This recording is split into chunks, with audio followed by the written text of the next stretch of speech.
is Nick Searcy. You will remember him from Justified and any number of other shows. Nick, how are you doing tonight? Doing great, Serge. Thanks for having me on. Nice to meet you. It is my pleasure. It's Sergey, just to let you know. Serge. Yeah, but it's spelled that way. Come on. Don't feel bad. When we first went on our first date, I asked, so is it Serge? So, no. Feel free to mispronounce my name. I certainly will. I'll see what I can do. But it's kind of difficult because you have one of those names that Nick. I mean, that's. Yeah. Some people say Searcy and some people say Searcy, and I don't correct them. I can see that. Yeah. So, first of all, thank you very much for taking the time. I know you're real busy. You were very busy earlier because you wrote a book, and it was kind of the inside story on Justified.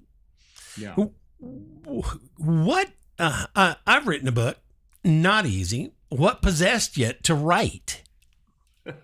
Well, someone asked me to do it. They said they'd publish it. So I thought, well, okay, I'll give it a shot. And so I had somebody who helped me.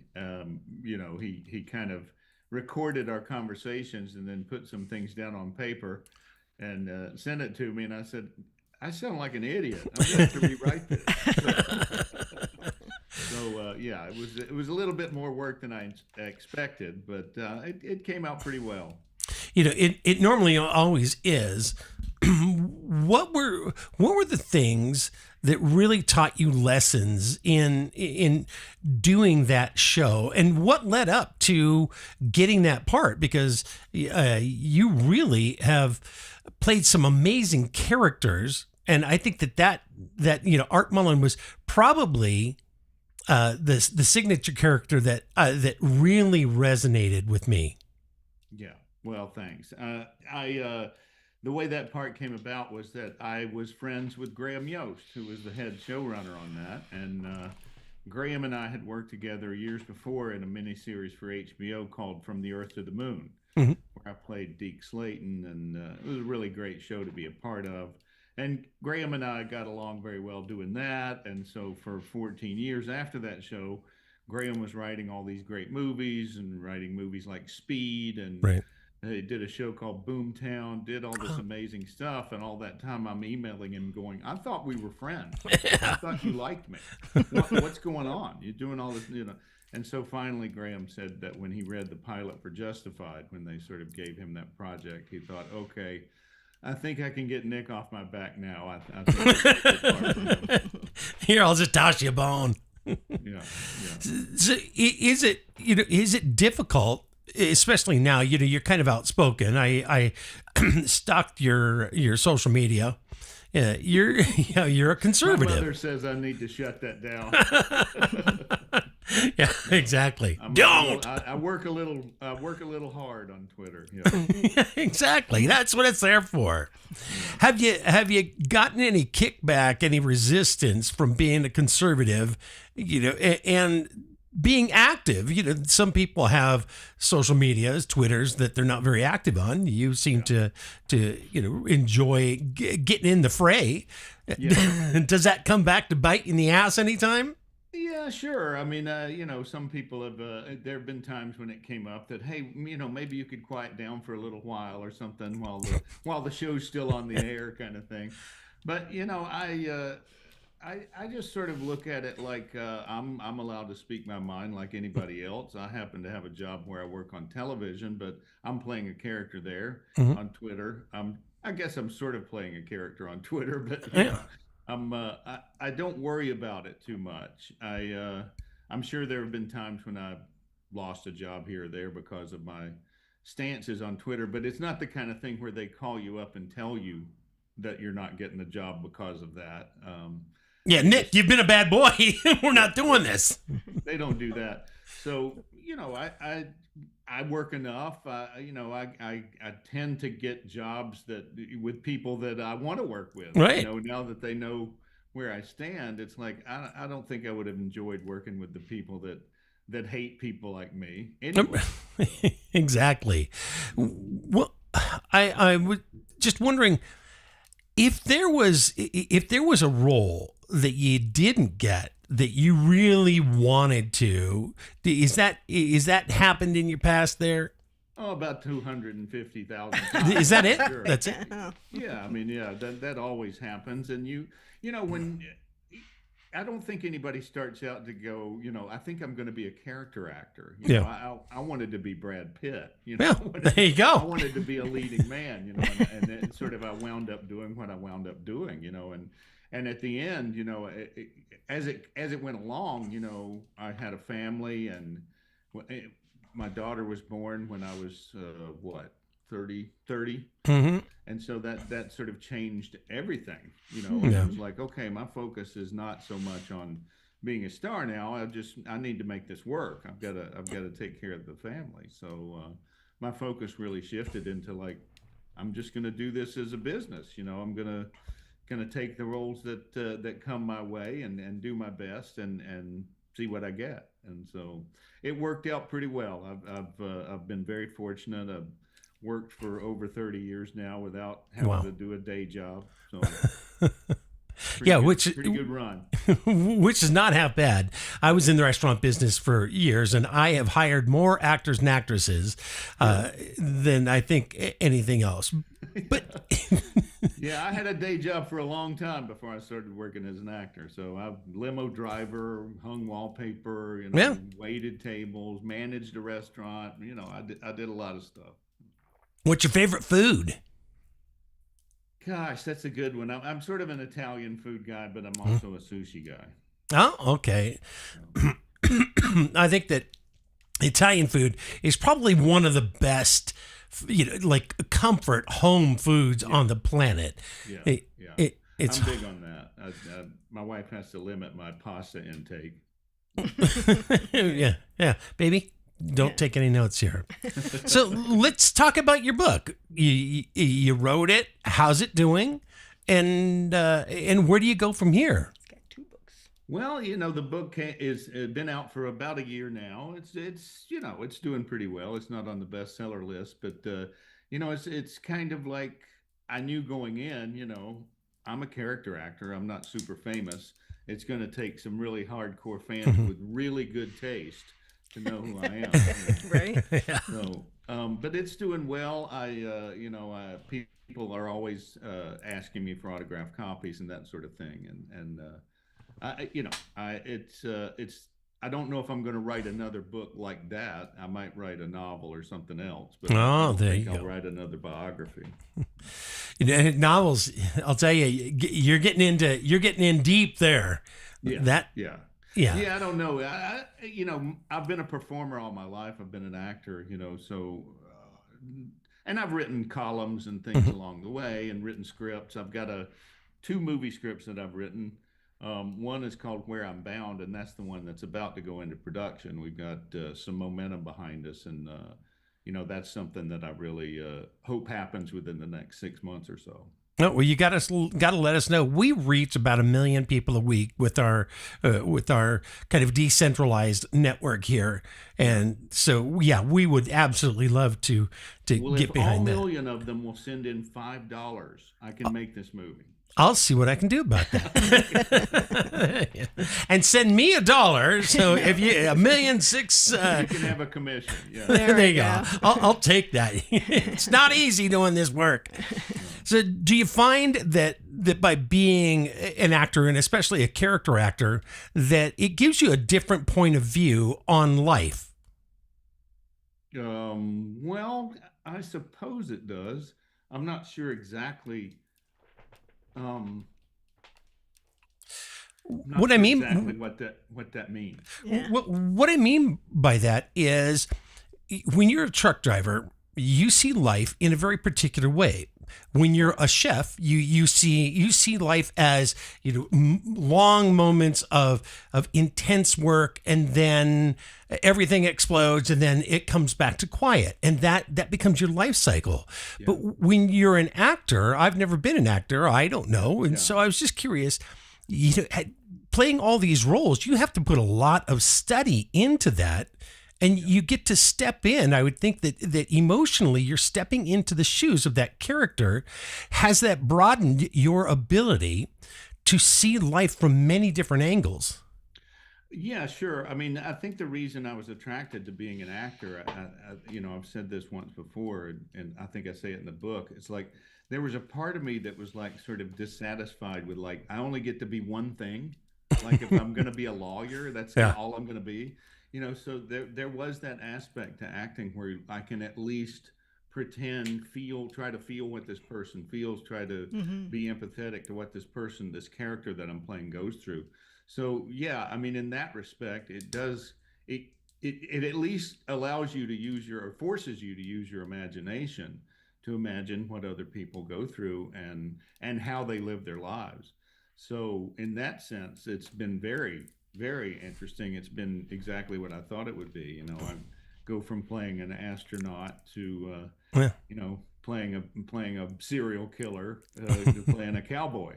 So it's been very interesting to sort of to try to get a handle on all those different characters.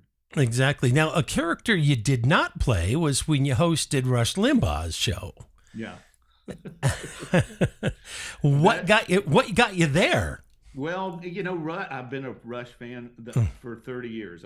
When I was just starting out as an actor, I had to drive long distances in North Carolina. I was in a regional market then, and I found Rush on the radio, and I was like, "Wow, this guy's great!" And finally, somebody that agrees with me about stuff, and Yeah. and he was just so unique in that way. So I listened to him forever, and then when Justified came on, Rush was a big fan of Justified. Oh, was he? How can he Yeah, not? he talked about Justified all the time. And one season, I think it was season 4, Rush comes on the radio and he opens the show with, Justified was on last night. One of my favorite characters, Art Mullen, played by Nick Searcy. He talks about me on the air. Uh-huh. My phone blows up. Everybody's calling. That's Rush awesome. mentioned you, So by that time, I was on Twitter and I was friends with David Limbaugh or whatever. And so I was like, hey, does Rush want to have me on, Yeah. And so he had me on as a guest, one of his few guests. I used to brag that Yeah, very few. I was on Rush Limbaugh longer than Dick Cheney was. But yeah, and since then, after that, we kind of corresponded a little bit. We became kind of friends. When he saw something I was in, he would write me. And I was always kidding with Bo Snerdley, you should have me host one time. Yeah.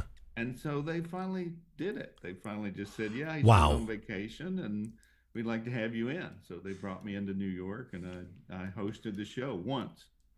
Once. I must have not done very well because they didn't bring me back. It was a great, great experience. And I told Rush, I said, this means more to me than winning an Oscar. Oh my, yeah, absolutely. I mean, I've listened to him for 30 years. I love the man. And to get that kind of a chance, it really was. It was a dream come true. And such a great man who could really see, the butterfly effects through, geopolitical stuff, economics, politics, really and bring it down so that you could, so that it's not only understandable but humorous. Right. And that was the key to Rush. I think Yeah. he was so much funnier than anybody else on the radio. Yeah, starting out there in KFI 640 AM in Los Angeles. That's where I listened to him. Yeah. I was building my career that whole time, and I'm running around to auditions with Rush on. That's my show prep. That's my audition prep right there. Yeah. Well, it happens. Yeah. So, have you ever thought about doing your own show? I did think about it for a while, after I did the Rush show. But after I did the Rush show, I was like, wow, that's a lot of work. And I just did it for 3 hours, There's a lot of prep. It took me 6 weeks to prep for that one show. And I'm like, I don't know, And so, it was never really a focus. I've thought about it from time to time. But what I wind up doing is, I get an acting role, I get something, my focus goes to that. I've been putting together this movie Where I'm Bound for the last 6 years. So it's like that's really what I want to be doing. I'm not so sure I could get on the radio and talk for 3 hours a day, 5 days a week, the way Rush did it. And the prep, the amount of prep that goes into that, it's just incredible. Yeah, I'm sure he did. I think he even said it's 3 hours of prep for a 3 hour show. Easily, if not more. Well, I'll tell Yeah. you. So you're Where I'm Bound. Can you tell me a little about that and what a timeline is and what the story is? It's a movie about Southern gospel quartets in the 1960s. And so it's it's basically based on one man's true story. I was doing a play with a fellow in Laguna Beach, and you're sitting there for 8 weeks doing a play, and you're sitting backstage, and he's telling me the story that his dad went into gospel music for about 2 years. His dad was a really great piano player, Mm-hmm. and he went in and he found out that it was that tension between ministry and commerce. Right. 'Cause that's what it is. It's like, Hmm. yeah, you're spreading the gospel, but this is also a business, kid.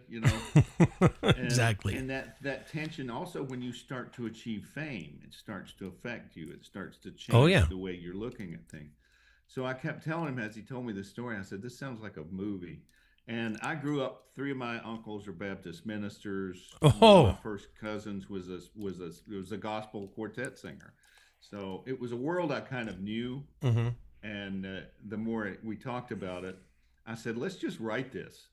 Let's just write this movie." And so we did. We sat down in a room together for about 3 months, and we wrote the script. And Wow. it's pretty good. People really respond to it, and got a company in Nashville now that's going to raise the money for it, and hopefully shoot it in the next few months.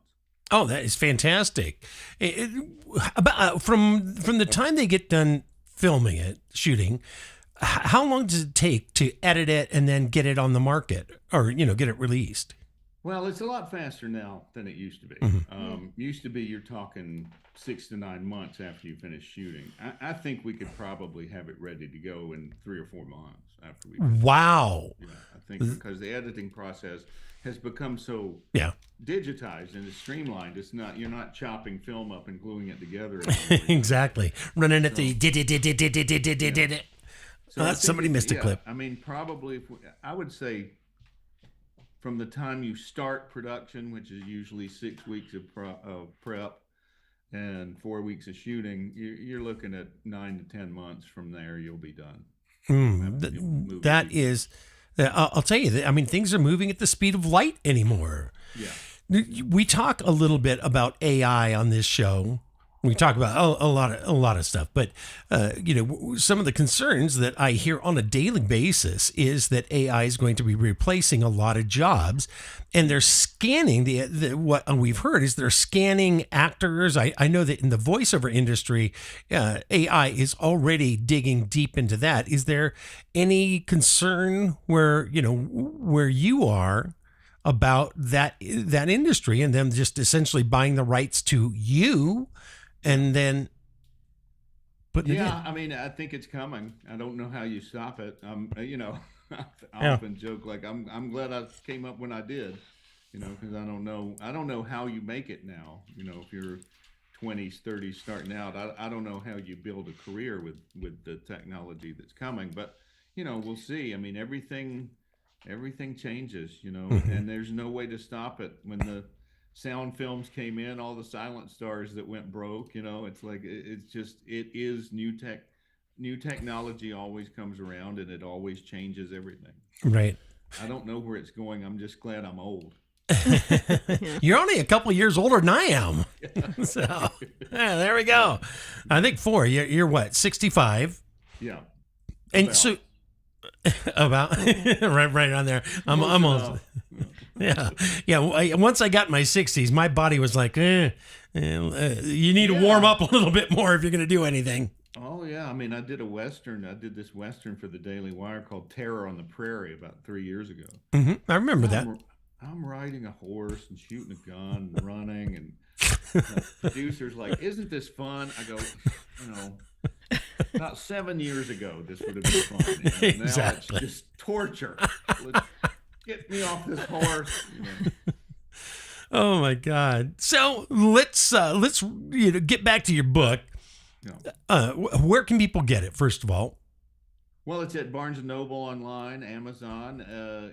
you can get it on Amazon, but also you can just write me on Twitter if you want an autographed copy. You can buy it directly from me, but most people buy it from Amazon or Barnes and Noble. I'll have the girls, everybody in the chat, Christy and LaShawn and Babushka, if you guys can get Nick's information up, and we'll put that up in all our yes, Nick Searcy tomorrow. On Twitter.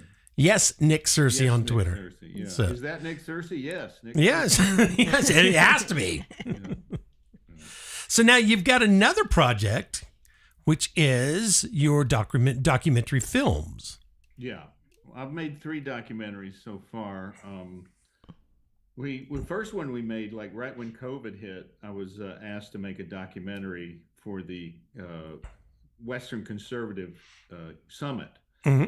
They couldn't have their meeting that year, and so they wanted to make a film. So I produced a documentary called America, America, God Shed His Grace on Me, which was an exploration of the relationship between the Bible and the Constitution. And we interviewed a bunch of, Dennis Pragers and Herman Cain and Alveda King, and we did Mike Huckabee, Ben Shapiro. We interviewed about 20 people and put that together. And that led to the next 2 documentaries, which are about January 6th. Mm-hmm. We were screening that documentary. Chris Burgard and I, we were partners on that. He directed and I produced. And we screened our first documentary at this place, and the people really liked it. And a man came up to us and said, "What would you like to do? If you could do another documentary, what would you do it on?" And this was the March after January 6th, where Chris and I were both in Washington that day. And we said we'd like to do one on January 6th because we don't believe what the television is telling us about that day. Mm-hmm. So that's how it all came about. And so we did Capital Punishment, which was released in November of 2021. Mm-hmm. And then the sequel, The War on Truth, we just released last May. And just January 6th, we released a 4-hour version of it, a mini series, because there's just so much information and so many people that we'd interviewed. We had to expand it. Well, what did you discover, or was there anything shocking that you discovered when you started looking in? And did you have a chance to talk to people that really opened your eyes as to what the reality of the situation was? Well, I think the most interesting or the most shocking thing about January 6th, and the hardest thing for people to believe, is that the government would lie to you so blatantly and so obviously for such cynical, heartless reasons. What I was shocked by is by interviewing these people who, had their homes raided, pre-dawn raids by the FBI and SWAT teams coming into these suburban neighborhoods to arrest these people that were deacons in their church that had never been arrested for anything before in their lives, simply because they were there that day. And the way they were classified as domestic terrorists and held without bond because they were so dangerous, that level of real evil. I'd say, I just was not prepared to believe at the beginning of making the films that our government would function in such a dishonest fashion. Completely. We've heard that there have been a whole bunch of FBI assets in the crowds. There's video and pictures of what looked to be, police officers changing into MAGA gear and heading out. Would you call Antifa people changing into MAGA gear? Yeah, absolutely. Yeah. So would you consider this a coup, or was this just a way to really stop Donald Trump's inertia? I think it was a coup, and I think it was a way to cover up the election that was stolen. That's my opinion. I'm allowed to say that. My opinion that it was stolen. And they did this to cover it up, and they staged it in such a way. I mean, one of the most interesting interviews we did was with Tarek Johnson, who was a Capitol policeman that day. And he was the one that cleared the House and Senate before the people that were in the Capitol got to the chamber, because he explained to us, if people had breached the chamber while the House and Senate and while the Congress people and senators were in it, that would have been a bloodbath. The Capitol Police would have had to open fire. Right. And he was radioing his superior officers that day, over and over again. I need to clear the chamber. Let me clear the chamber. This is a dangerous situation. He got no response. They never gave him permission. He then cleared the chamber of his own volition. He just said, I'm doing it. I'm going to clear everybody out. And the next day he was suspended and placed on house arrest for 17 months. Oh, my goodness. And so the conclusion that I've drawn from that is that the government really wanted this to be a horrible, horrible event. Yeah. They wanted it to be something that they could say, look at these terrible people that support this terrible man. Mm-hmm. We're going to put them all in jail, and we're going to put him in jail. And we're going to make sure nothing like this ever happens again. And that's what the narrative has been ever since. Even though no one was armed. None of the protesters were armed that were at the Capitol. And yet, ever since then, it's been insurrection, domestic terrorists trying to overthrow democracy. Completely. All of that stuff is a complete and total lie. And when you see the film and you actually meet these people that were at the Capitol, you will see what a lie it was. It's so much of a lie that it literally cracked America in half after it happened. I mean, I had never seen such division. And then they just kept pushing that wedge up until the day Donald Trump was elected, really. Yeah. And maybe a few days after. Yeah. They're still pushing it. They can't give up that lie. It's like I heard Dana Bash on CNN the other night referred to, the violent insurrection on January 6th was worse than what's happening in D.C. now. Oh, my goodness. And it's like they have to keep that lie going because they are never going to say, we're sorry. Yeah, we were lying. Yeah, they're never going to do that. They're going to push this to the end because it's really the only chance they have. And not just lying, I mean, out and out deceptive. How much of the J6 stuff was destroyed? Yeah. Well, I mean, the people's lives were destroyed. I mean, 1,600 people arrested. Mm-hmm. And what you have to understand, too, it's not just the jail time. These people had their businesses destroyed. Mm-hmm. They had their reputations destroyed. Right. Just by doing these pre-dawn raids in these neighborhoods, your neighbors just go, that guy must be awful. Exactly. Families were shunned. People that had restaurants, bad Yelp reviews, don't go eat at George's restaurant. He's a white supremacist, that sort of thing. I talked to so many people that just rendered destitute Completely. by this cynical prosecution of them for political purposes. And I think what has to happen now is these people need restitution.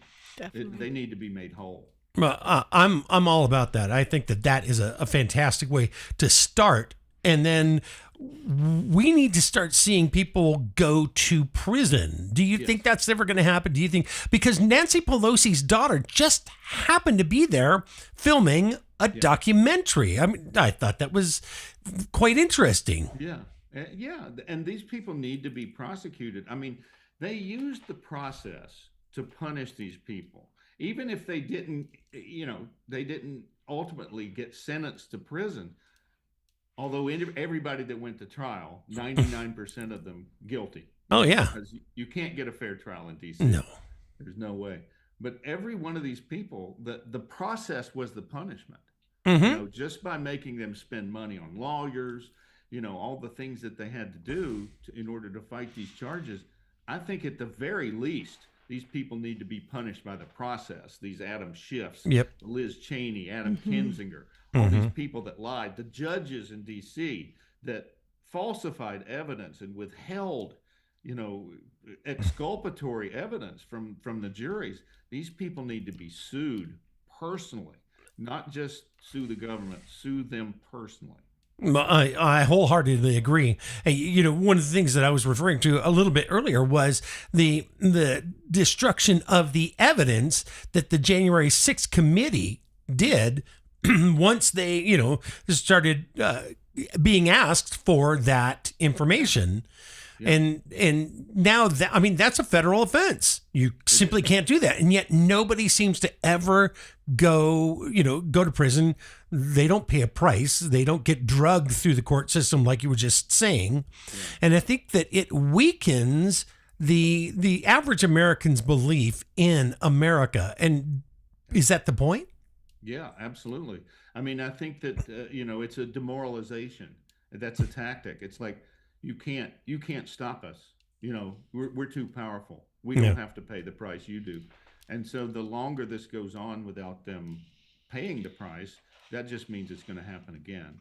And there's been such a timid nature of politicians that we approach on both sides. Well, you can't approach a Democrat because they're completely Insane. they Yeah. they believe either they believe it or they cynically lie and say that it's an insurrection. But even on the Republican side, it's hard to get them to stand up and say, this is wrong and we need to fight this, because they're all in the club. Yeah. My colleague over there and Yeah. all that, they're all in the club. It is. They are the Mutual Admiration Society, and none of them have the balls to say, you know what, you did wrong, you got to go. Yeah.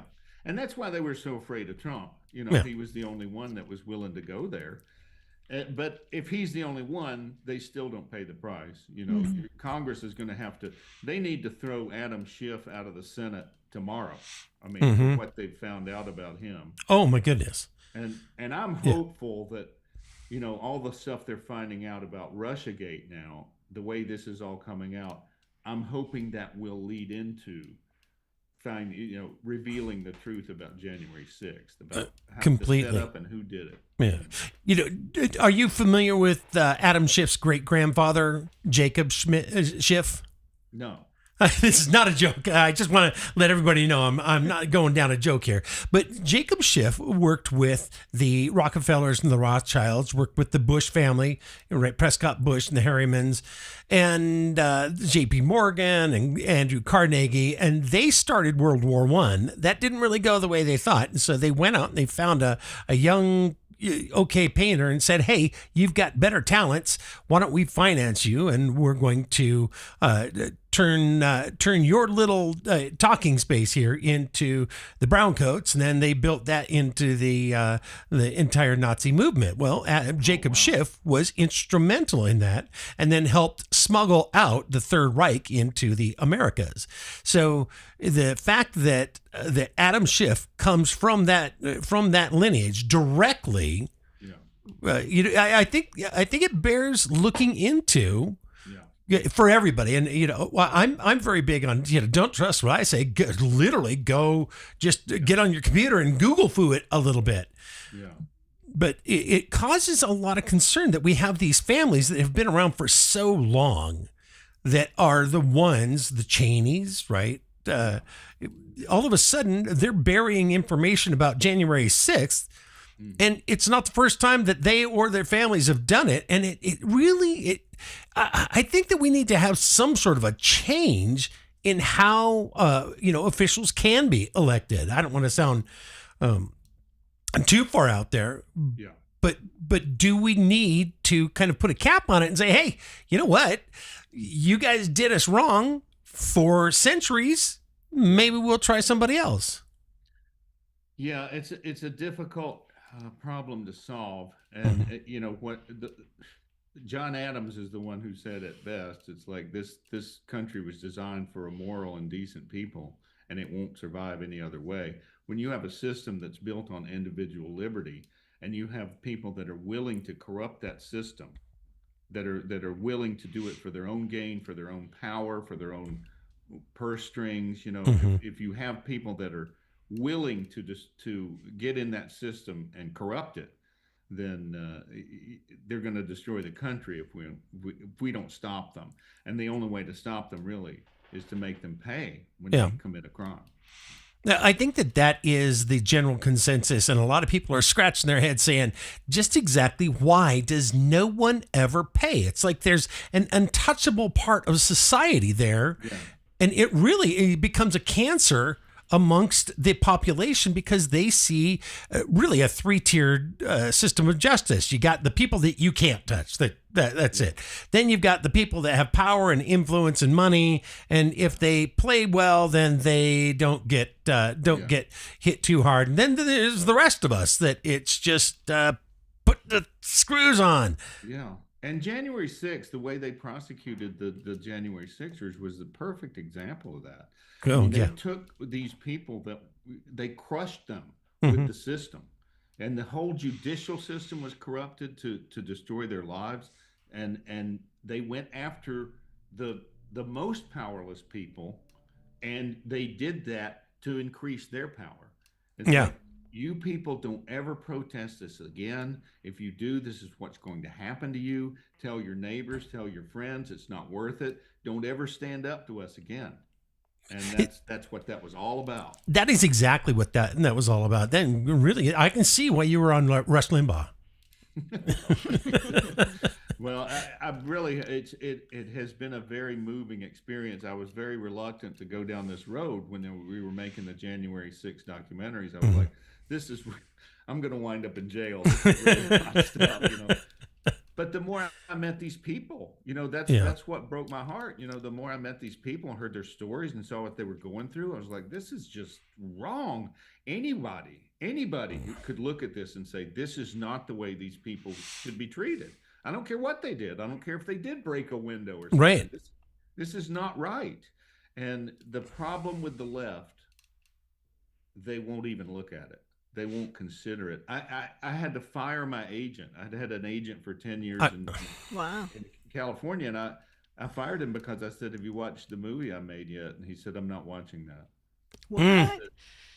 I said, won't you watch 10% of it? Because that's what I'm paying you. And so it's like, well, Yeah, I'm paying you 10%. Can you watch 10% of the damn film? yeah, but he just said, no, that's an insurrection. I'm not watching it. So it's like they just won't even. I don't want to have my mind changed. I don't want to have anybody. Right. I don't want to think about the possibility that I might be wrong. And that's Wow. what they're like.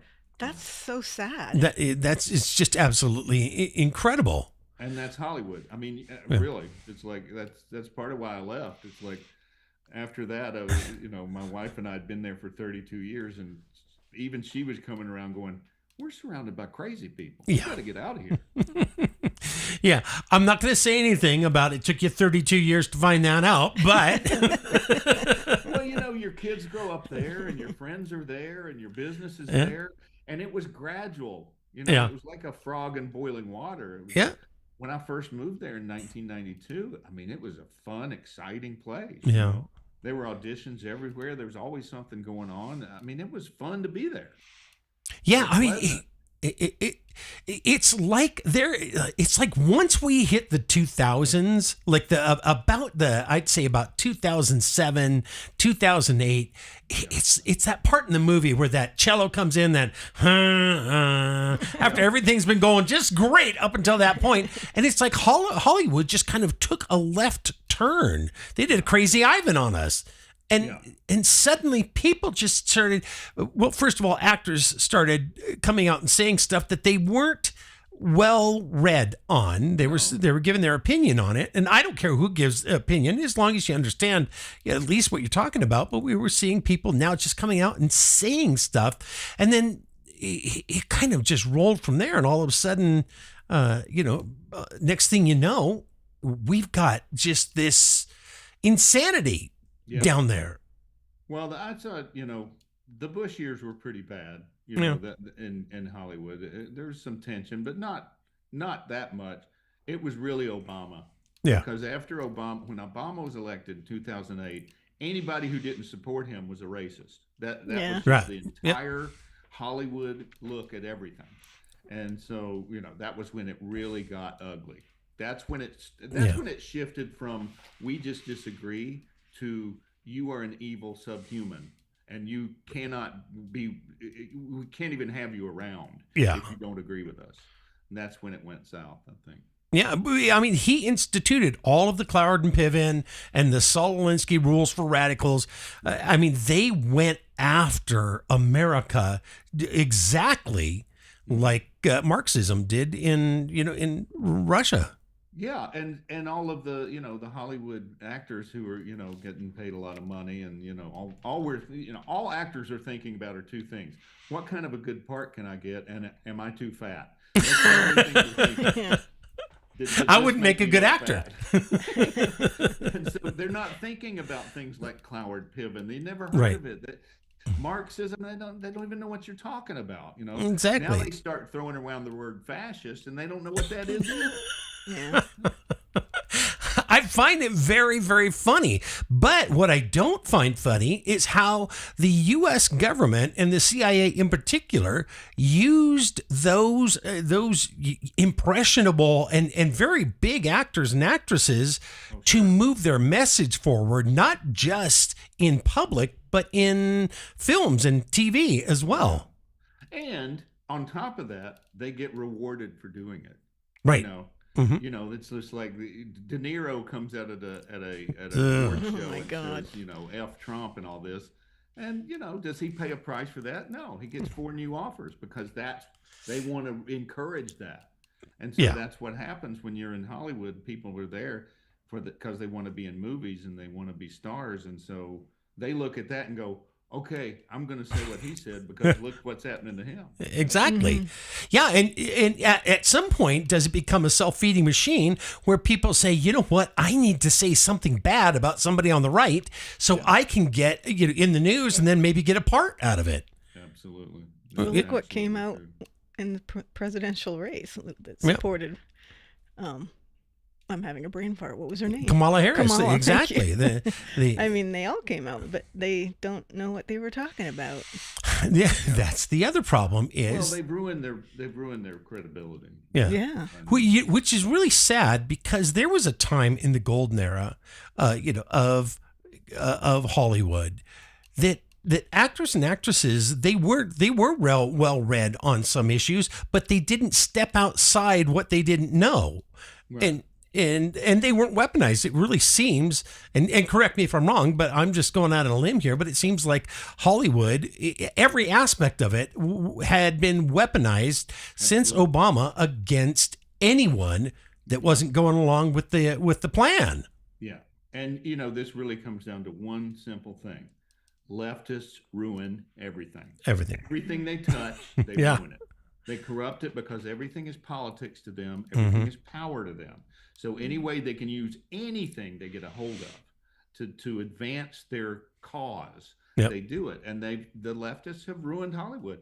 I mean, even now, it's like you try to find something to watch. It's like, no, I can't stand that. I'm not watching that. It's all filled with this, their agenda. It's filled with the trans agenda or whatever it is they're on about that week. I mean, you can't get a good story that doesn't have that. That has infiltrated it, Right, and turned it into a political message. And they turned sections of people. They literally just micro sliced America into 1,000 different sections. And now it's not gay, lesbian, bi. It's trans. It's people that think they're dogs. It's I don't know what all those are, but it seems like there's furries. It seems like there's just a litany of new identities. Yeah. But it doesn't.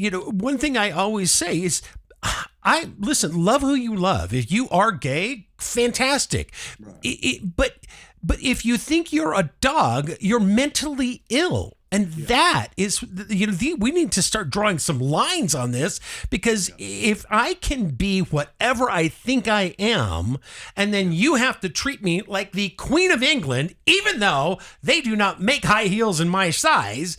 Right. Suddenly we've got an issue here, a societal issue. I'd say bring back the asylums. Yeah, we've got to do something. Asylums. What do you think about what Donald Trump is doing there in Washington, D.C. by cleaning up the town, moving the National Guard in, and cleaning up, saying, all right, if you're homeless, either you seek treatment, we'll get you treatment, we'll get you all dried out, find you a place to live, or you can't be here. Well, I think one thing he's doing, he's showing how really simple it is. Mm-hmm. I mean, this is a very complex problem. They've said that for years. It's like, no, it's not. Enforce the law and give people that need mental, health treatment, give them the treatment. I mean, he did that with the border, within 6 months, the border's closed. And all up before that, and Biden was like, I need this legislation passed. Yeah. They didn't want to close it. Yeah. They didn't want to close the border. They don't want DC cleaned up. Mm-mm. Because part of what leftists want is chaos. Yep. They Yeah. want crime. They They love it. want violence. They want the situation in your city to be unlivable so that they are the sole authority, so that you have to turn to them for anything that you need. And so this is what Trump is doing. And also it's kind of brilliant because he forces them into these situations like Scott Jennings always says, it's an 80-20 issue. Yeah. He has forced the Democrats to be pro-homicide in DC. He has. He absolutely has. Yeah. No, it's genius. And you're right. I mean, look at the border. That was an issue that president after president just couldn't seem to fix because it's so difficult. And all of a sudden, all right, we're just closing it. And all of a sudden, well, look at that. Not only are we closing it, we're going to deport the people that came across it illegally. How dare they? Which is like, that's common sense. You would think. It really is. It really is. It's like if somebody broke into your house and you would say, well, you can't just kick them out now. Yeah, they live there. Well, I mean, in Washington State and Oregon, there are a number of other. Well, I think even in California, Squatters. if a squatter moves in, you have to go through a very lengthy. And a squatter can be somebody that rented the place from you for 10 years and just decided to, or it could be somebody that looked in the newspaper and saw a house for rent. Or somebody's going on vacation. We're moving in. Yeah, they usually. I had a friend in California. The woman rented a room, and he had a 2-bedroom apartment. His roommate moved out, and the woman said she'd pay the rent, and she just went in the room and locked the door and wouldn't pay the rent and wouldn't come out. Oh, that's got to be so uncomfortable. Like, what the hell? She was there for like 15 months. What? Oh. Yeah. I mean, what are people thinking? Have you no shame at all?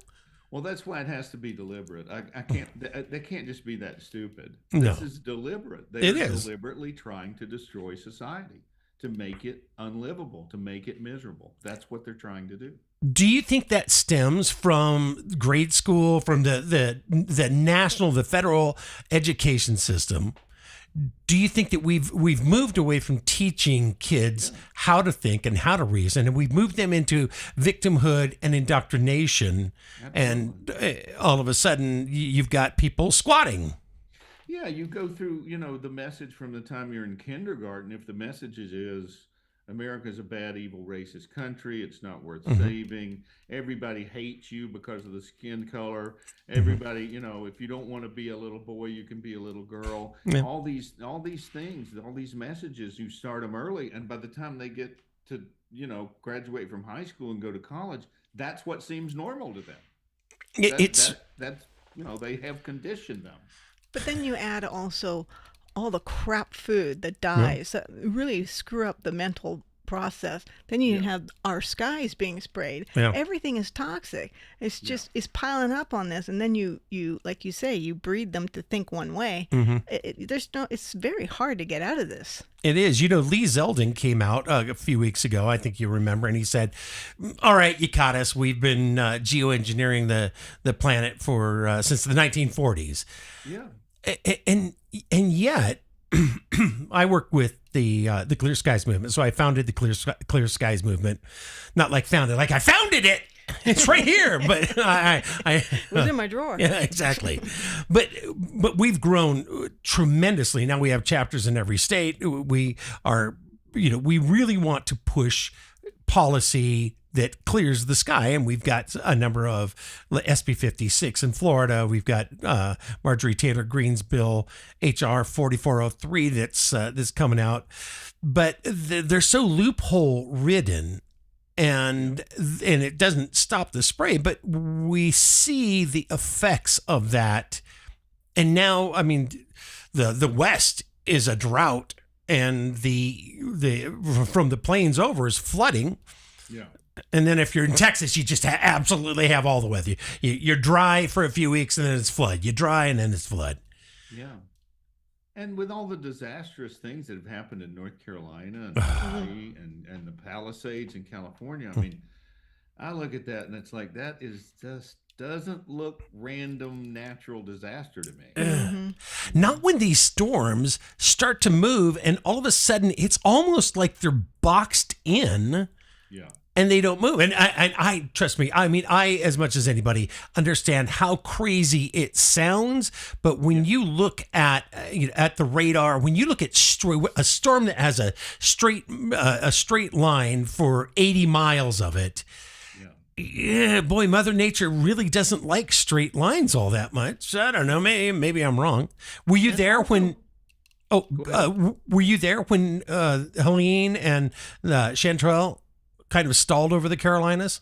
No, I wasn't there, but my hometown is was safe, but 20 miles east of it in North Carolina, just devastation. I mean, and it was so specific. Right. It's such a specific area. And then you find out that area has some lithium deposits that they mine, Yeah. And, you can go, yeah, it sounds crazy, but they have lied about so much. And we have found out so many things that 10 years ago we would have thought that's not even possible. It's like, I just don't believe it. And the same thing with the Palisades. You can tell by the way they have not cleaned it up. And they're not, and they're saying that you got to put like $4 or $5 million into some of these properties to build them for the new carbon pure, winky dink, whatever doohickey that they've passed 1,000 different laws there in California.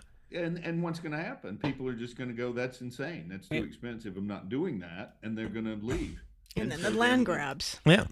And I mean, one of the things that I've been reading is that BlackRock and State Street and Vanguard, the usual suspects, Kevin Spacey's probably part of this. No, but they're there making offers because they're telling people you won't be able to build for 20 years.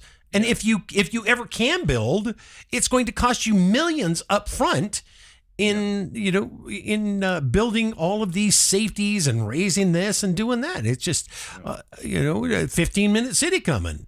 Yeah, and that is the goal. I mean, they've totally ruined California. It's especially Los Angeles. It's a wasteland, and it's getting worse. I spent a year living in San Francisco back in the early 80s. And I've never been back, but I've seen the news. I've seen the poop app. And I mean, truly one of the great cities of the world at that time.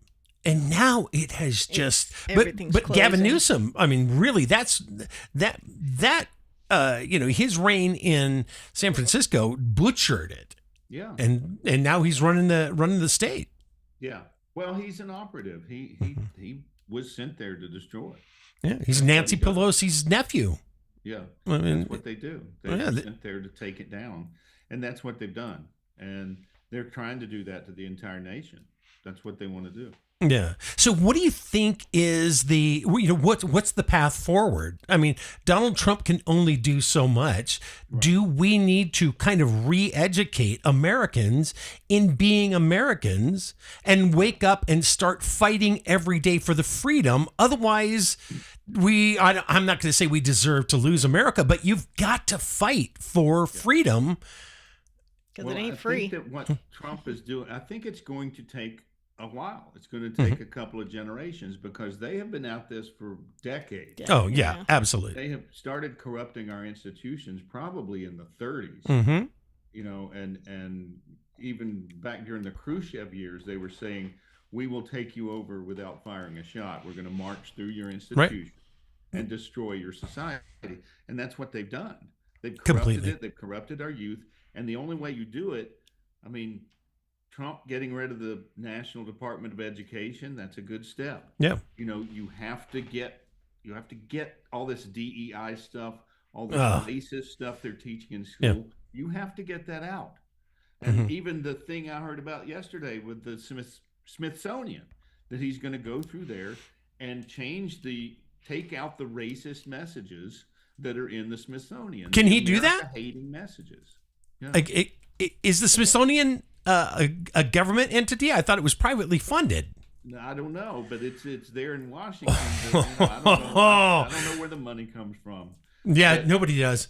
Yeah, Jillian Michaels was on CNN talking about how there's an exhibit about Cuba, and it says that the Cubans all the Cubans fled Cuba because of white people, not because of communism. Yeah, not because Che Guevara butchered everybody. Yeah. I mean, it's just, and I can't believe that people are wearing his shirt. And this goes back to my point earlier. It's like people don't even just take a minute of their time to say, I'm wearing this guy on my shirt. It's art. What did he do? Everybody thinks he was a liberator. He was a butcher. No, he was and so many of them, it's like, this is, especially in Hollywood, this is how I'm cool. This is how I show that I'm one of the cool kids. Yeah. Is that I'm so open-minded that, communists aren't so bad. Yeah, exactly. I'll tell you, it reminds me of, was it Baby, were we just talking about Charlize Theron? Yeah. She was saying that like all 3 of her kids or 4 of her kids are transgendered. Yeah. You got to say, oh boy, I guess you hit the transgender lottery there. Or are you brainwashing your kids?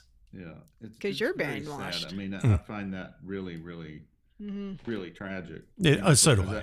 I think the big lie of that is that that you can successfully change your sex. Yeah. Because you can't. No. You can't. You can approach a facsimile of what the other sex is, but you're never going to experience sexual pleasure like a real woman or like a real man. You're never going to get there. You're sentencing yourself to a life of more surgeries and more drugs. But they don't tell them that. Yeah. That's never in the brochure. No, that's for sure. I see so many TikToks and stuff. Kids, 18, 20, detransitioning because it's horrible.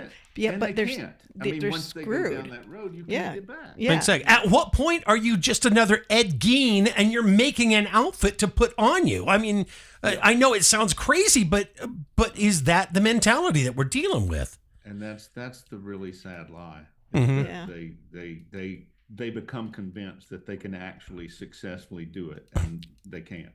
I saw today on TikTok a trans man, and they're pregnant, and they're thrilled, and they're so excited. You're a woman. That's why you're pregnant. Yeah.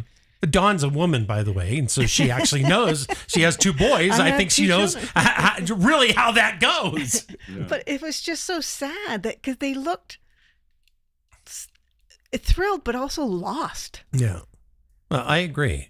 Well, we've got about 3 more minutes. I know you gave us a half an hour. I'm sorry that this actually went, but I've had a great time. I don't know about any of you, but I really did. Tell us, how can people watch your movies, your miniseries, get your book? How can they find you? And X. The miniseries, you can find it on Rumble. Sorry, not the miniseries. Capital Punishment, the first film that we did, is on Rumble. If you do a search for Capital Punishment and my name, it'll come up.